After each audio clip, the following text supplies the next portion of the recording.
The world didn't go black when the third bullet hit me. It went red.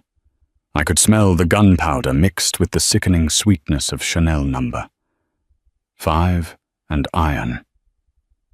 I looked down, not at my own ruined chest, but at the small, trembling boy underneath me. He was spotless, perfect, alive. Then a shadow fell over us. The devil of New York, Lorenzo Caruso, dropped to his knees. He didn't look at his crying son. He looked at me, a nobody waitress bleeding out on a $10,000 rug. He grabbed the paramedic's collar and screamed a command that silenced the entire room. "You don't let her die. She is my wife now." New York City doesn't care if you're tired. It only cares if you can keep up. For Sarah Miller, keeping up meant a double shift at the Pierre, one of Fifth Avenue's most historic and expensive hotels. It was 8:00 p.m. on a Tuesday, and her feet were already throbbing inside the cheap black non-slip shoes she'd bought at Walmart 3 months ago. The grand ballroom was suffocatingly hot, smelling of roasted duck, heavy lilies, and old money. This was the Gala for the Future, a charity event where Manhattan's elite pretended to care about the poor while wearing watches that cost more than Sarah's entire life earnings. "Table 4 needs more champagne. Move." Miller, the floor manager. A sweaty man named Mr. Henderson hissed into her earpiece. "On it," Sarah whispered, adjusting the heavy tray on her shoulder. She was 24, but she felt 50. Her blonde hair was pulled back so tight it gave her a headache, a requirement of the uniform. She moved through the crowd like a ghost. That was the job, be invisible. Fill the glass, take the plate, disappear. If a guest noticed you, you were doing it wrong.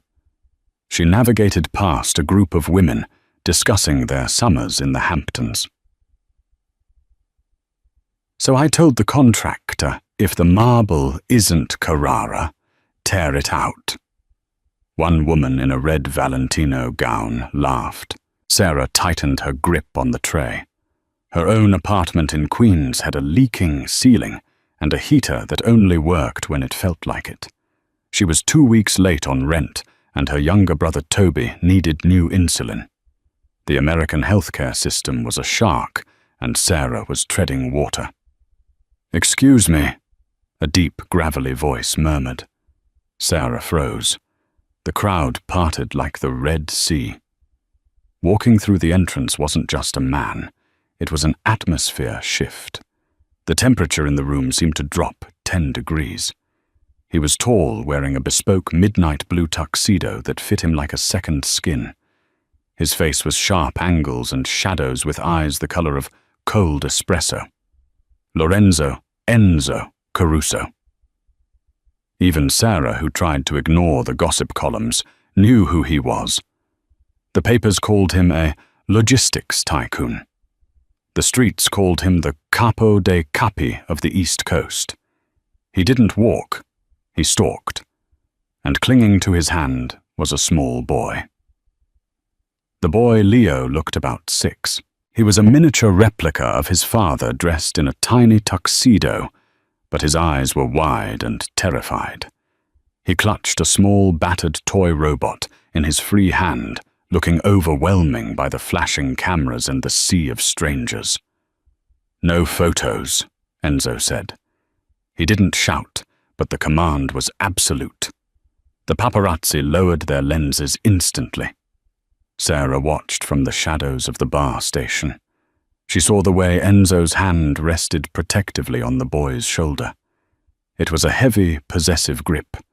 He loves the kid, she thought, but he doesn't know how to comfort him. The night wore on. The speeches began. Sarah was clearing plates at table 9 when she felt a tug on her apron. She looked down. It was the boy, Leo. He had somehow slipped away from the wall of bodyguards surrounding his father's table.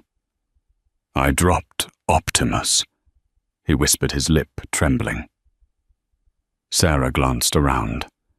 The bodyguards were scanning the perimeter, distracted by a waiter dropping a tray near the kitchen. They hadn't noticed the little prince had wandered off.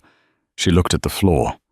Under the heavy velvet tablecloth, the toy robot lay on its side. Sarah crouched down, ignoring the protest of her knees. She picked up the toy and wiped a speck of dust off it. "Here you go, buddy." She smiled, her voice soft. It was the first real smile she'd shown all night. "Optimus Prime is tough. He can handle a fall." Leo's eyes lit up. He took the toy. "My dad says I have to be tough too." Sarah's heart pinched. You can be tough and still need help sometimes. Even Optimus needs the Autobots. Leo stared at her, mesmerized. People usually spoke to him like he was a fragile vase or a future king. Sarah spoke to him like he was a 6-year-old boy. "Leo." The bark came from behind them. Enzo Caruso was standing there. Up close, he was terrifying. He smelled of sandalwood and danger. He loomed over Sarah, his eyes scanning her for threats. "I'm sorry, sir." Sarah stood up quickly, lowering her head. "He just dropped his toy." Enzo looked at the toy in his son's hand, then at Sarah. His gaze lingered on her frayed collar and the dark circles under her eyes. For a second, the mask slipped, and she saw exhaustion in the Mafia Boss's eyes, too. "Thank you," Enzo said stiffly. He placed a hand on Leo's head. "Stay close, Leo. I told you. It's not safe." "Yes, Papa," Leo mumbled. As they walked away, Sarah let out a breath she didn't know she was holding. She checked her cheap Casio watch. 9:45 p.m. Just 2 more hours. Then she could go home, count her tips, and pray she had enough for the insulin. She didn't know that in 15 minutes money would be the last thing on her mind. The atmosphere in the ballroom changed at 10 o'clock p.m. It wasn't something you could see. It was something you felt. The air grew static, like the moments before a thunderstorm breaks over the Hudson River. Sarah was near the service entrance, refilling water glasses for a table of investment bankers from Goldman Sachs. Her position gave her a view of the entire floor, including the VIP dais where Enzo Caruso sat. Leo was coloring in a book, bored out of his mind. Enzo was talking to a senator, but his eyes never stopped moving. He was scanning the exits, the kitchen doors, the balcony. Sarah moved to the next table. As she poured, she noticed a waiter she didn't recognize. The Pierre had a strict staff roster. Sarah knew everyone. She knew that Jose had a newborn, that Maria had a bad hip, and that David stole mints from the front desk. But she didn't know the man moving toward the VIP table. He was walking too fast. Waiters are trained to glide to be unobtrusive. This man was cutting a straight line through the crowd, his eyes locked on one target. He wasn't carrying a tray. His right hand was tucked inside his white service jacket. Sarah frowned. "What is he doing?" Then she saw it. A flash of metal under the crystal chandeliers. A suppressor. The long black cylinder screwed onto the end of a pistol. Time seemed to warp. It slowed down to a crawl. The man was 10 feet away from Enzo. But Enzo was turned away, laughing at something the senator said. The bodyguards were looking outward at the crowd, not at the staff. They assumed the threat would come from a rival, not a server. The gunman wasn't aiming at Enzo. He was aiming at Leo. The realization hit Sarah like a physical blow. They aren't trying to kill the boss. They're trying to break him. Sarah didn't think. She didn't calculate the distance or the danger. She didn't think about Toby waiting for her in Queens or the unpaid rent. She dropped the water pitcher. It shattered a loud crash that should have alerted everyone, but the noise was swallowed by the orchestra playing a swell of Beethoven. She ran. She wasn't wearing running shoes. She was wearing slippery, cheap plastic soles. She kicked them off as she sprinted her socks, sliding on the polished parquet floor. "No!" she screamed. The scream tore through the music. Enzo turned. The gunman raised the weapon. Sarah threw herself. She didn't tackle the gunman. She was too far away. She did the only thing she could. She dove in front of the small boy, sitting in the high-backed velvet chair. Phoot! The first bullet hit her in the left shoulder. It felt like being punched by a sledgehammer. The force spun her around. Phoot! The second bullet tore through her stomach. This one burned. A hot, searing fire that made her gasp. She collapsed over Leo, covering his small body with hers, her arms wrapping around his head to shield his eyes. Phoot! The third bullet embedded itself in her lower back, just inches from her spine. The silence that followed lasted only a heartbeat, but it felt like an eternity. Sarah lay slumped over the boy, her white uniform turning crimson. She could feel Leo shaking underneath her, his small hands clutching her apron. "Stay down," she wheezed, blood bubbling past her lips. "Don't look." Then chaos erupted. "Man down, secure the package." Gunfire returned from everywhere. Enzo's security team decimated the assassin in seconds. The fake waiter dropped riddled with holes before his body even hit the floor. Screams filled the ballroom. Billionaires scrambled under tables, overturning thousands of dollars of wine and food. But Enzo Caruso didn't move for cover.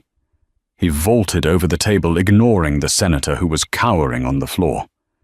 He landed next to the pile of white and red fabric that was Sarah.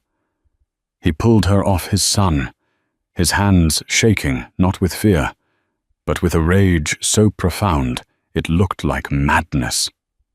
"Leo!" Enzo barked. "Leo, are you hit?" The boy was covered in blood, but he shook his head, sobbing. "It's not mine, Papa. It's hers." "She saved me." Enzo looked at Sarah. She was pale, her skin turning the color of ash. Her breath was coming in short, wet rattles. Her eyes were unfocused, staring up at the grand chandelier. "Why?" Enzo whispered, his voice cracking.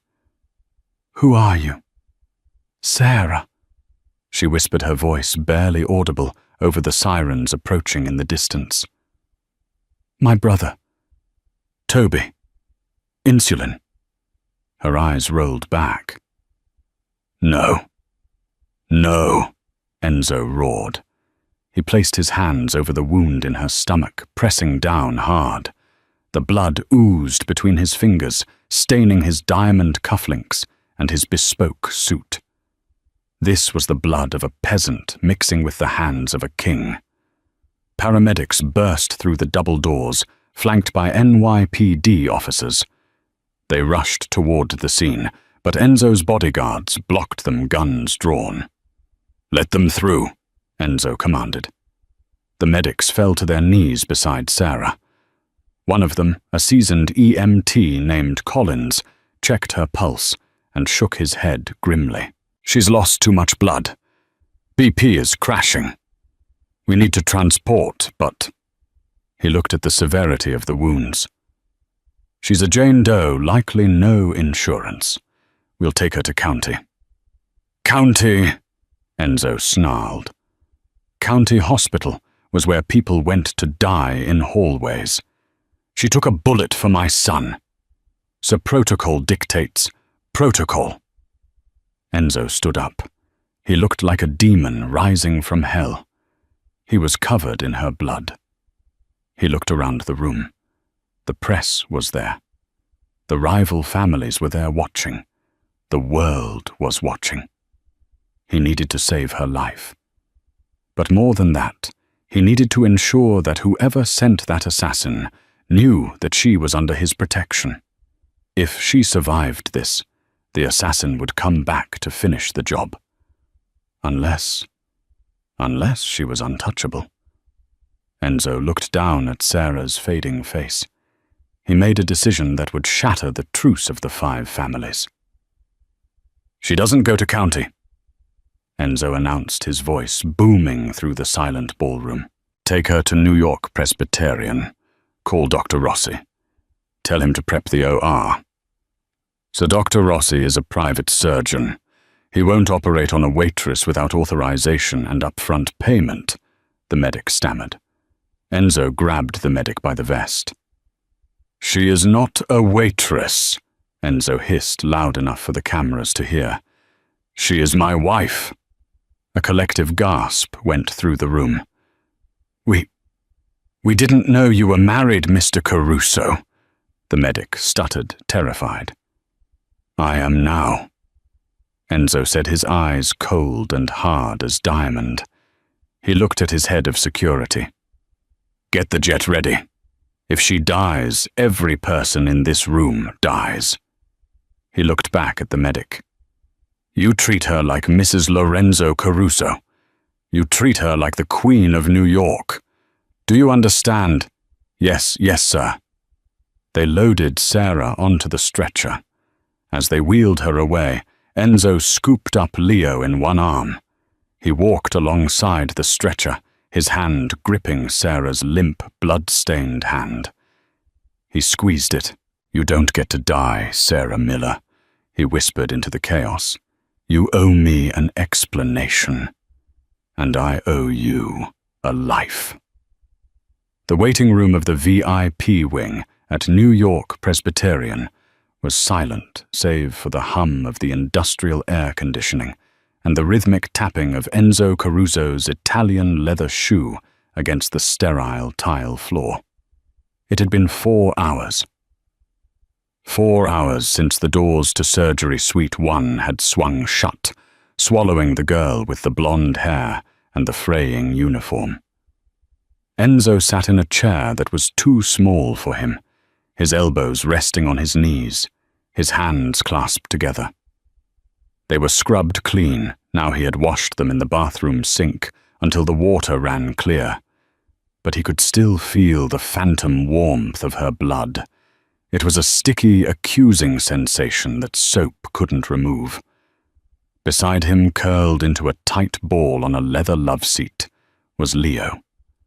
The boy had finally fallen asleep, exhausted by trauma. He was wearing an oversized hospital t-shirt because his tuxedo had been ruined.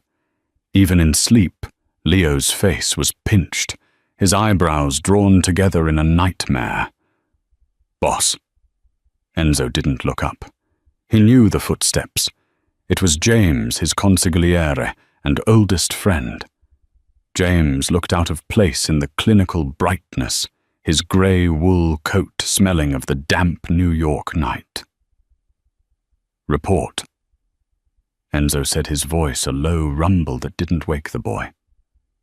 James sat in the chair opposite him, keeping his voice hushed.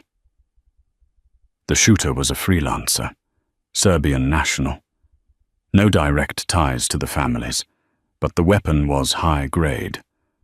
Someone hired him to make it look like an accident or a robbery gone wrong, but hitting the kid... James shook his head, his jaw tight. That was a message. They wanted to end your bloodline. Enzo's eyes flicked to the sleeping boy. A muscle feathered in his jaw. They failed. Because of her. Yes, James agreed quietly. Because of the waitress. Sarah Miller. I ran her background. Enzo finally looked up. His eyes were bloodshot, the exhaustion of the adrenaline crash setting in. Tell me. It's bleak, Enzo. Parents died in a car wreck 4 years ago. She dropped out of community college to take care of her brother Tobias. He's 19, type 1 diabetic, brittle. He's been in and out of the ICU, because they can't afford the good insulin or the continuous monitors. She works 60 hours a week at the Pierre and another 20 at a diner in Queens just to keep the lights on. Enzo stared at the wall. He thought of the moment in the ballroom. My brother. Toby. Insulin. Her last thoughts hadn't been fear of death. They had been fear of failing her brother. She's alone, Enzo murmured. No one to miss her if she dies on that table. No one to protect her if she survives. That brings us to the other problem, James said, leaning in. The press. The video of you screaming that she's your wife is trending on Twitter. It's on CNN. The 5 families are calling.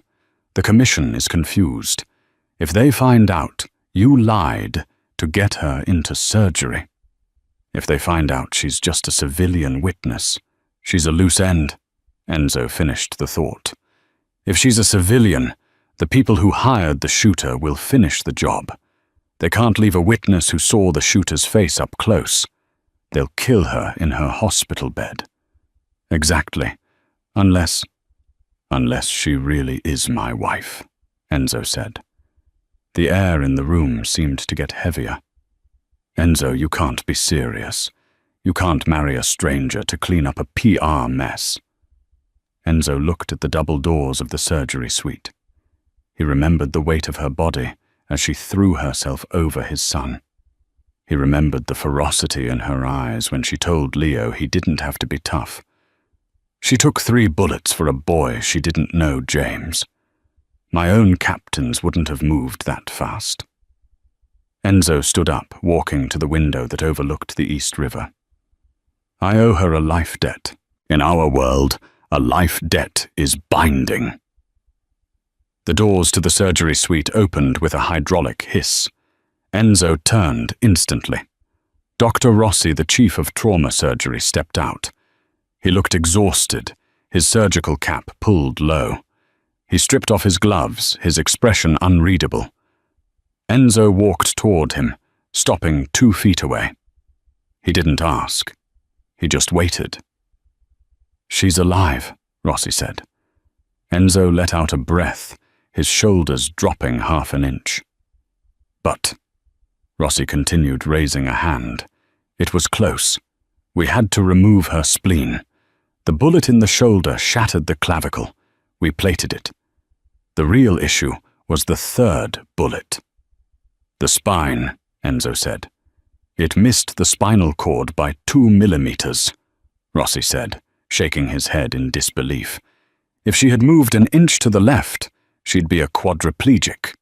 As it stands, there is significant nerve trauma. She will have mobility issues for a while. She'll need months of physical therapy. It's going to be a long, painful road. Will she walk? Eventually. With help. But Enzo, Rossi lowered his voice. She lost a lot of blood. She was technically dead for 30 seconds on the table before we got the rhythm back. She's in a medically induced coma for now to let the swelling go down. We'll wake her in 24 hours. Enzo nodded slowly. Move her to the penthouse suite. Private security only. No hospital staff enters without my men checking them first. Enzo, the administrators are asking for the insurance papers, Rossi said nervously. And the marriage license. They need proof of kinship for you to make these decisions. Enzo reached into his jacket pocket and pulled out a black checkbook. He didn't write a check. He just looked at James. James, Enzo said, his voice devoid of emotion. Call Judge McKinnon. Tell him I need a favor. I need a marriage license backdated to yesterday. And get the hospital administrator down here. I'm buying the wing. James stared at him, then sighed, pulling out his phone. I'll make the call. Enzo looked back at the doctor. She wakes up as Mrs. Caruso. Let's hope she doesn't hate the name. Waking up was not like in the movies. There was no sudden gasp, no snapping open of eyes. For Sarah, it was a slow, agonizing crawl through thick mud. First came the sound, the rhythmic beep. Beep. Beep of a heart monitor. The hum of a machine breathing for someone nearby. Then came the smell. Sterile. Sharp. Like bleach and expensive flowers. Then came the pain. It wasn't a sharp pain anymore. It was a dull, heavy throb that encompassed her entire body, as if her bones had been replaced with lead pipes. She tried to move her hand, but it felt miles away. "Easy," a voice said. It was deep, vibrating through the air like a cello string. "Don't try to move yet." Sarah forced her eyes open. The light was blinding. She blinked rapidly, trying to clear the fog. She wasn't in a hospital room, or at least not one she had ever seen. The ceiling was high-painted with calming clouds. There were heavy silk drapes covering the windows. A crystal vase filled with white roses sat on a mahogany bedside table. She turned her head, the movement sending a spike of fire down her neck. Sitting in a wingback chair next to the bed was the man from the ballroom, Enzo Caruso. He wasn't wearing the tuxedo anymore. He was wearing a black button-down shirt, the sleeves rolled up to reveal forearms covered in dark ink tattoos of thorns and geometric lines. He looked tired. There was stubble on his jaw and a coffee cup in his hand. Memory crashed into Sarah like a tidal wave. The gala, the boy, the gun, the burning. "Leo," she croaked. Her voice was like sandpaper. "The boy." Enzo's eyes softened just a fraction. He leaned forward, placing the coffee cup down. "Leo is fine. He's at home, safe. He hasn't stopped asking about you." Sarah closed her eyes, relief washing over her. "Good. Good." Then the panic set in. Where am I? I have work." "Toby." She tried to sit up. "Stop," Enzo commanded. He didn't shout, but the authority in his voice froze her. He stood up and gently placed a hand on her uninjured shoulder. "You have been shot 3 times, Sarah. You were in surgery for 9 hours. You are not going to work." "My brother," she gasped, tears forming in her eyes due to the pain and fear. "He needs his shots. He doesn't know where I am. The rent—" "Your rent is paid," Enzo said flatly. "Your lease is broken. Your apartment is packed." Sarah stared at him, the drugs making it hard to process his words. "What?" "And Tobias." Enzo continued watching her carefully, is currently in a private room at the Sinai Center for Endocrinology. He has a new continuous glucose monitor, a dedicated nurse and a treatment plan paid for the next 5 years.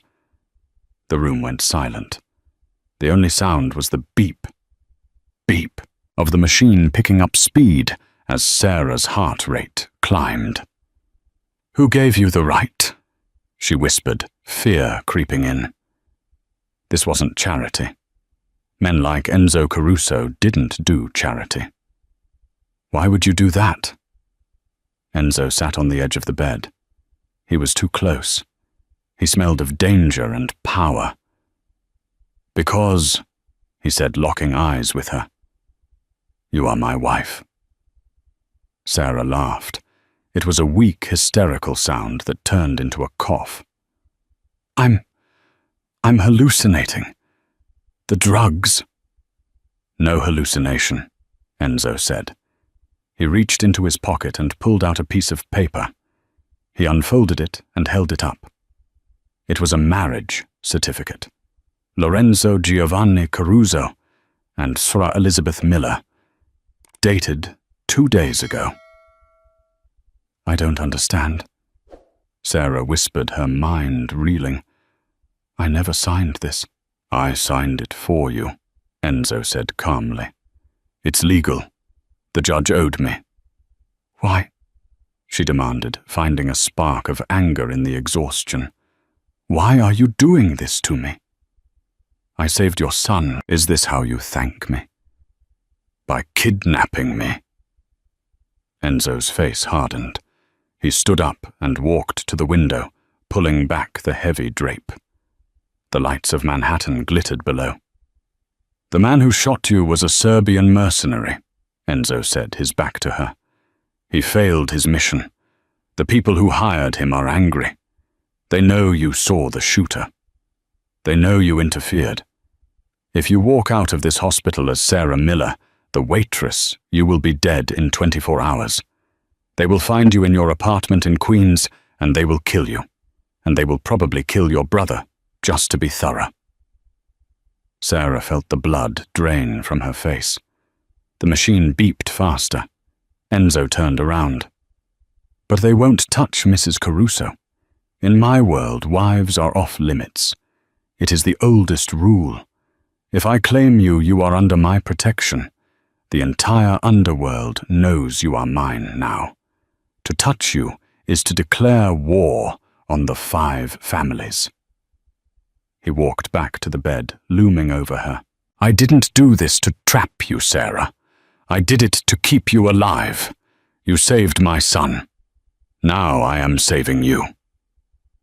Sarah looked at the certificate, then at the man. He was terrifying, yes. But he had also secured 5 years of medical care for Toby, something she had prayed for every night for 4 years. So what happens now? She asked, her voice trembling. I just... Pretend. There is no pretending, Enzo said. You will live in my house. You will wear my ring. You will be a mother figure to Leo, who is currently too traumatized to speak to anyone but me. And in return, you and your brother will never want for anything again. He reached into his pocket again. This time he pulled out a ring. It wasn't a delicate band. It was a massive, vintage emerald-cut diamond surrounded by smaller diamonds. It looked heavy. It looked like a shackle. Give me your hand, he said. Sarah hesitated. She looked at the door. It was closed. She looked at her legs hidden under the sheets, numb and useless. She thought of Toby, safe in a private clinic. She slowly lifted her right hand. Enzo slid the ring onto her finger. It fit perfectly. Welcome to the family, Sarah, he whispered. Just then the door creaked open. A small head peered around the frame. Papa! It was Leo. He was holding the toy robot. Enzo turned, his face instantly softening. Come in, Leo. She's awake. Leo walked hesitantly toward the bed. He looked at Sarah, his eyes wide and fearful. He saw the tubes, the pale skin. Did I break her? Leo asked, his voice wobbling. Sarah's heart broke. Despite the pain, despite the forced marriage, despite the fear of the Mafia Don standing over her, she smiled. No, sweetie, she whispered, reaching out her hand, the one with the heavy ring. I'm not broken, just under repair, like Optimus. Leo rushed forward and buried his face in the side of the mattress, careful not to touch her wounds. Sarah rested her hand on his soft hair. Enzo watched them. The waitress and the heir. He knew he had made a deal with the devil to keep her safe. But looking at them now, he realized the danger wasn't just from the assassins outside. The danger was that for the first time in 10 years, since his first wife died, the ice around his heart was starting to crack. And in his world feeling was a weakness that got you killed. Discharge day was a military operation. There were no flowers or balloons. Instead, there was a sweep of the hospital corridor by 4 men in dark suits who spoke into their wrists. Sarah was transferred from her bed to a wheelchair. her body stiff and aching, wrapped in a cashmere coat Enzo had provided. It cost more than her car. "We move in formation," James the consigliere instructed the team. "Eyes open. The elevator is held." Enzo stood by the window, watching the street below. He turned only when Sarah was settled in the chair. He didn't smile. He looked like a general surveying a battlefield. "Ready?" he asked. It wasn't really a question. "Do I have a choice?" Sarah replied, her voice weak, but carrying a trace of her old defiance. "No," Enzo said simply. The ride to the estate was silent. They sat in the back of an armored Cadillac Escalade, separated from the driver by a partition. The glass was an inch-thick bulletproof. The rain hammered against the windows, distorting the lights of the George Washington Bridge as they crossed from the city into the dark, wealthy cliffs of Alpine, New Jersey. Leo sat between them, clutching his robot, his head resting on Sarah's thigh. Every time the car went over a bump, Sarah winced, her hand tightening on the leather armrest. Without looking at her, Enzo reached out and adjusted the heated seat controls on her side. "The heat helps the nerve pain," he murmured. Sarah looked at him. "You've been shot before." Enzo stared straight ahead at the rain-slicked road. "3 times, once in the shoulder, twice in the leg. I know the feeling. It feels like ants crawling inside your bones." It was the first personal thing he had shared. It was a reminder. I am a violent man. You are in a violent world. The car slowed as they approached a set of massive iron gates. They were 12 feet high, topped with hermics that looked medieval. Security cameras swiveled to track the vehicle. The gates groaned open, revealing a winding driveway lined with ancient oaks that looked like skeletal fingers in the headlights. The Caruso estate was not a house. It was a monolith. Limestone and glass, it rose from the cliffside like a fortress. It was beautiful, cold, and intimidating. As the car stopped under the portico, a line of staff was already waiting. Maid's a butler, a chef. They stood with their hands clasped behind their backs, eyes lowered. "They look like they're afraid of you," Sarah whispered. "They are," Enzo replied as the door opened. "Fear keeps order. Order keeps us alive." Enzo stepped out, buttoning his suit jacket. He didn't wait for the driver to help Sarah. He leaned into the car, sliding his arms under her knees and back. "I can—" Sarah started to protest, but the movement sent a jolt of electricity down her spine. She gasped. "You can't," Enzo said, lifting her effortlessly.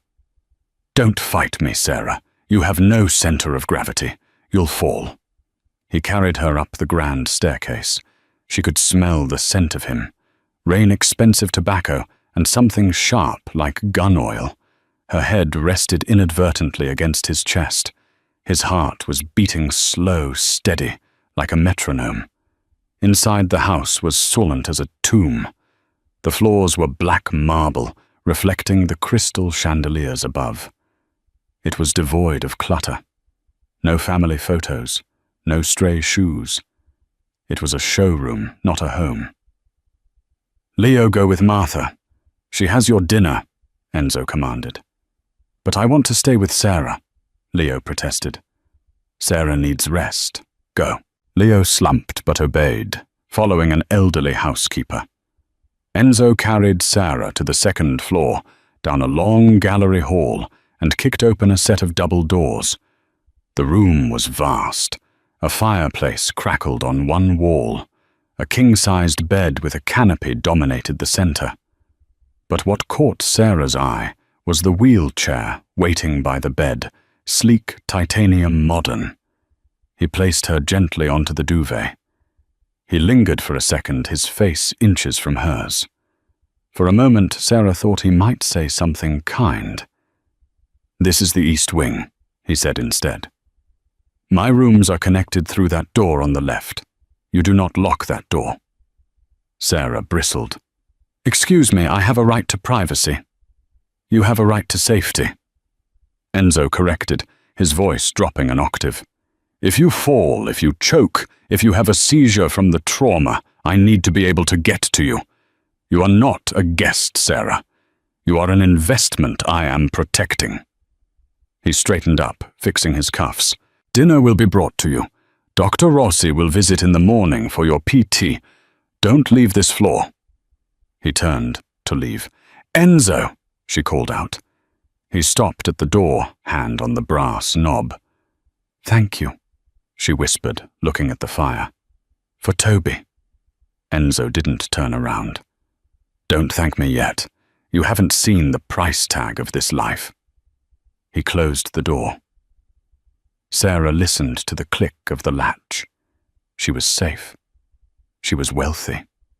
She was married to the most powerful man in New York, and she had never felt more like a prisoner.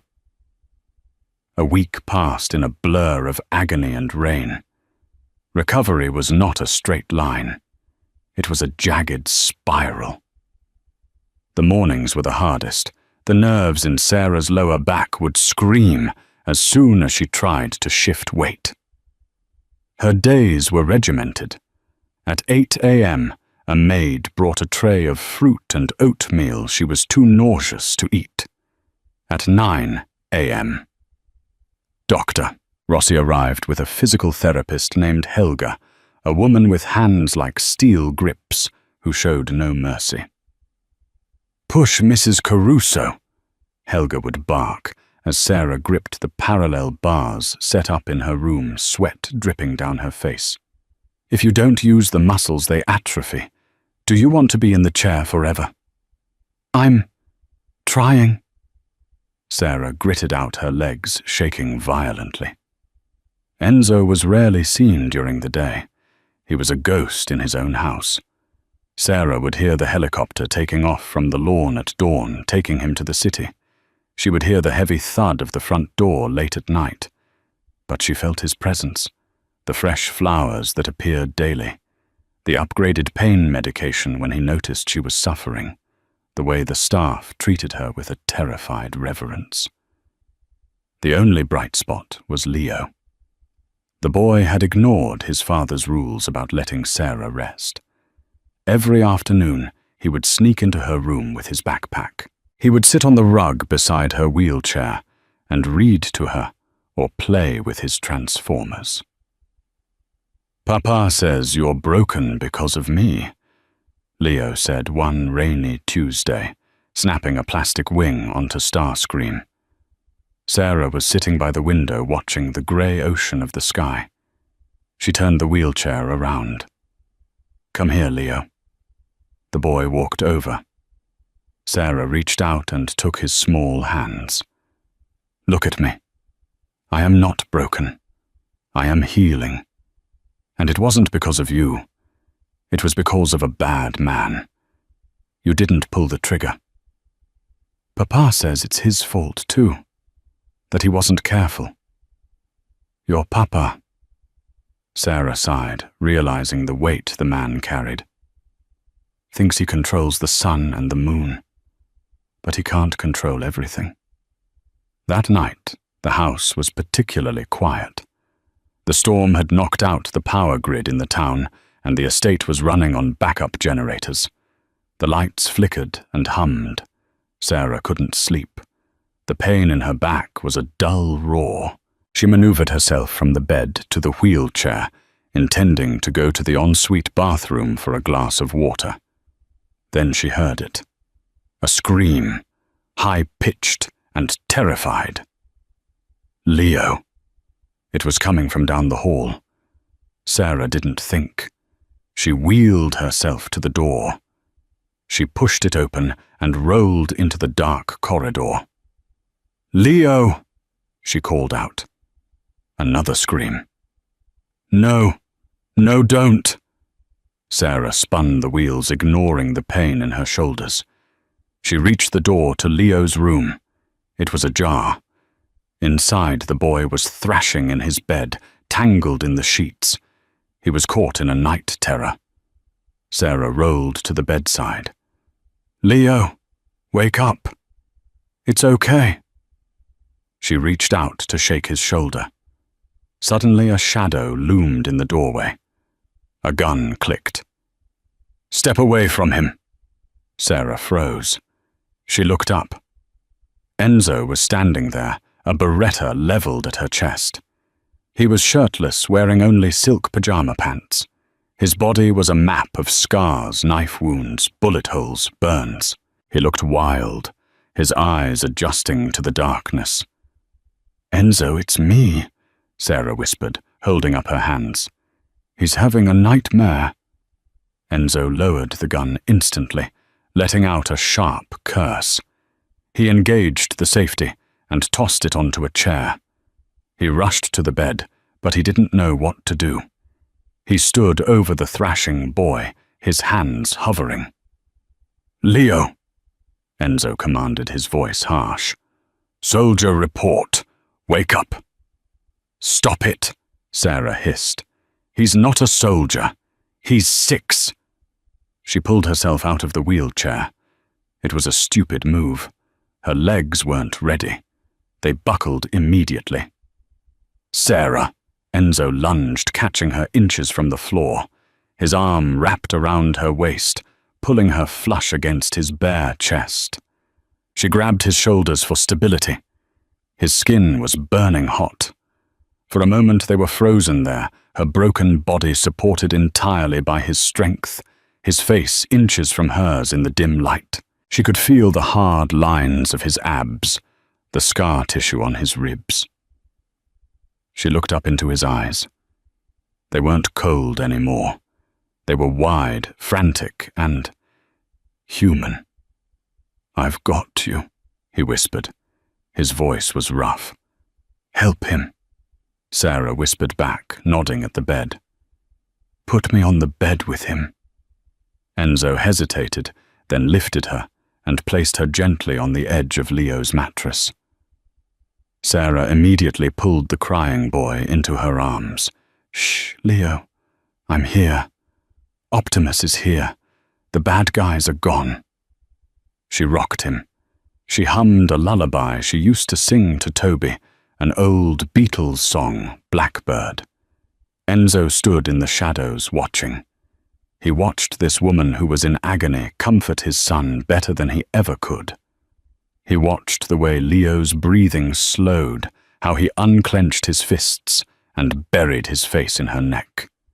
Enzo felt a tightening in his chest that had nothing to do with the war he was fighting. It was shame, and it was gratitude. After 20 minutes, Leo was asleep. Sarah was exhausted, her head drooping. Enzo walked forward. He didn't say a word.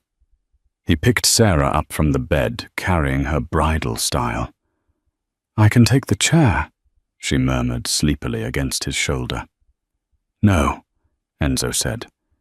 He carried her back to her room. He laid her down. But he didn't leave immediately. He sat in the chair beside her bed. "The night his mother died," Enzo said into the darkness, his voice sounding like gravel being crushed. "She was in the car with me. They rigged the ignition. I got out. She didn't." Sarah turned her head on the pillow, looking at his silhouette. "That's why you're so hard on him," she realized. "You think if you make him tough, he won't break like she did." "I think if I make him tough, he won't need me," Enzo corrected. "Because one day, my luck will run out, and he will be alone." "He's not alone anymore," Sarah said softly. Enzo looked at her. The moonlight caught the ring on her finger, the ring that had belonged to his grandmother. "No," Enzo said, standing up. "He isn't." He walked to the door. "Get some sleep, Sarah. Tomorrow the tailor is coming. The gala for the mayor is in 3 days." "I can't go to a gala. I can't walk," she protested. Enzo paused at the door. "You are Mrs. Caruso." You don't need to walk. You just need to sit on the throne I built for you and let them see that we are not afraid." He opened the door. "And Sarah, yes, the next time you hear a noise in the night, don't come out. I almost shot you." "I know," she said. "Good." He closed the door. But outside in the hallway, Enzo Caruso leaned his forehead against the wood and took the first shaky breath he had taken in years. The Metropolitan Museum of Art was closed to the public, transformed into a glittering cavern of gold and velvet for the mayor's annual ball. This was the lion's den. Every major crime boss, corrupt politician, and ruthless CEO in New York was in attendance, sipping champagne and plotting wars behind polite smiles. For Sarah, the entrance felt like walking, or rather rolling, to the gallows. She wore a custom-made gown of deep crimson silk, designed to drape elegantly over the wheelchair, while concealing the surgical brace around her waist. Her blonde hair was swept up, revealing the diamond necklace that Enzo had fastened around her neck an hour ago. It was cold against her skin, a heavy reminder of who she belonged to now. "Head up," Enzo whispered, his hand resting firmly on the handle of her wheelchair. He was a wall of black wool and tension behind her. "If they smell fear, they bite." "I'm not afraid of them," Sarah replied, her voice steady, despite the trembling in her hands. "I'm afraid of tripping over this dress. I won't let you fall. Never again." The double doors swung open. The hum of conversation died instantly. Enzo Caruso didn't sneak in. He pushed his wife into the center of the room, challenging the world to look at her. And they did. They looked at the woman who had taken 3 bullets and survived. They looked at the waitress who had become a queen. Sarah felt the weight of hundreds of eyes. She saw the pity in the women's faces and the predatory calculation in the men's. "Caruso!" a voice boomed. Vincent Russo, the head of the rival Brooklyn family, stepped forward. He was a large man, smelling of cigars and arrogance. He held a glass of scotch, his eyes flickering over Sarah's wheelchair with mocking sympathy.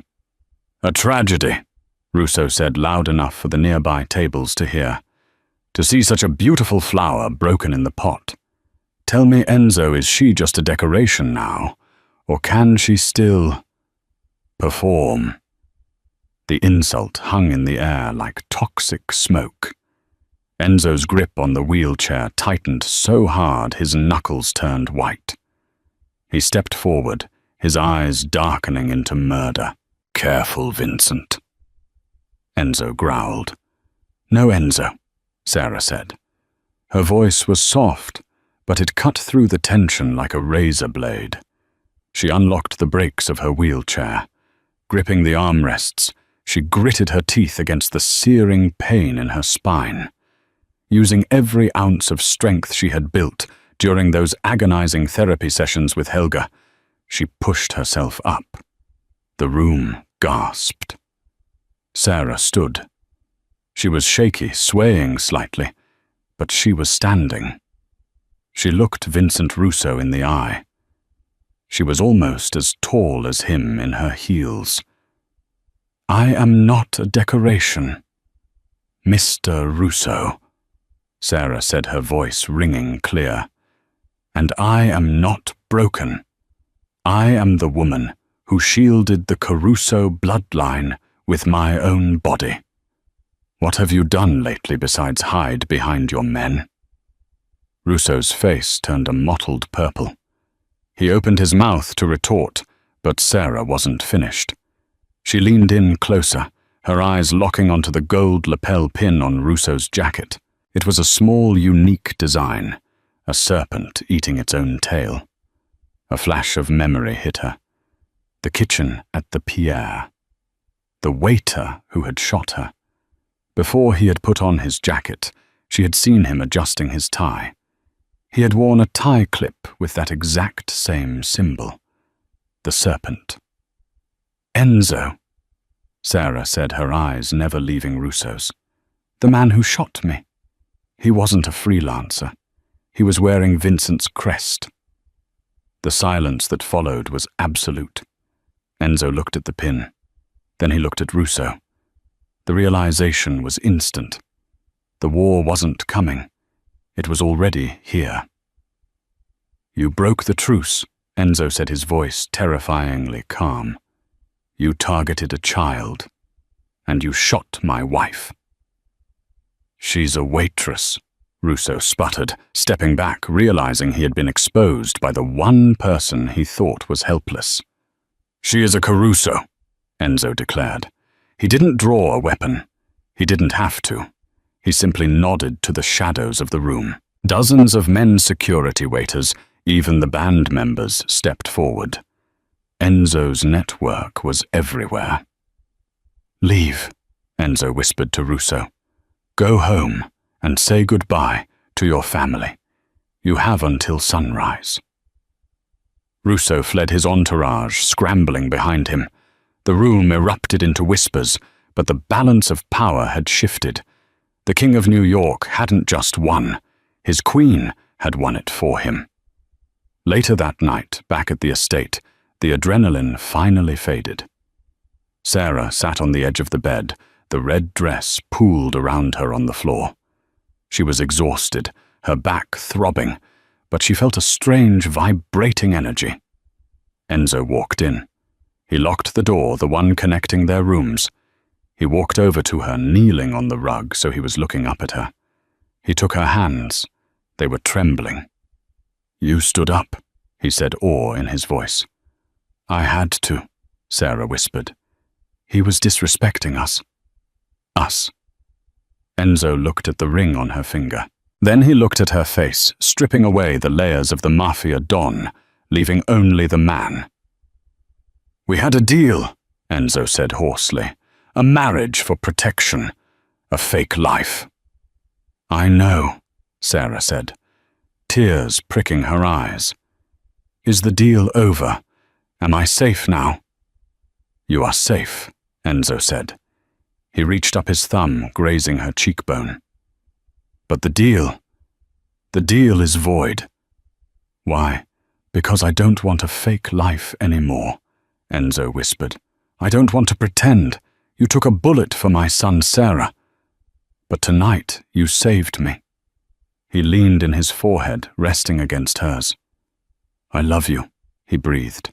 Real, terrifying love. Sarah closed her eyes, letting the tears fall. She thought of the lonely apartment in Queens, the struggle, the invisibility. Then she thought of Leo sleeping down the hall and this dangerous, broken man kneeling before her. I think, she whispered, leaning into his touch, that I love you too. Enzo kissed her then, gentle, desperate, and full of promises. Outside, the rain began to fall on the fortress, but inside, for the first time in a long time, it was warm. The waitress was gone. The queen had taken her throne. And that is the story of how Sarah Miller went from invisible to invincible. It wasn't the bullets that defined her, or the diamonds, or the title. It was the choice she made in a split second to protect an innocent child. In a world full of monsters, she proved that the strongest heart isn't the one that pulls the trigger, but the one that stops the bullet. She didn't just marry the boss. She became the partner he never knew he needed. Wow, what a journey. From the ballroom floor to the top of the underworld. I have to ask you guys a question. If you were in Sarah's shoes, would you have jumped in front of that gun for a child you didn't even know? Let me know your honest answer in the comments below. I read every single one. If you enjoyed this story and want more dramatic romances with crazy twists, please hit that like button It really helps the channel, and don't forget to subscribe and ring the bell so you never miss the next episode. Thanks for watching, and I'll see you in the next story.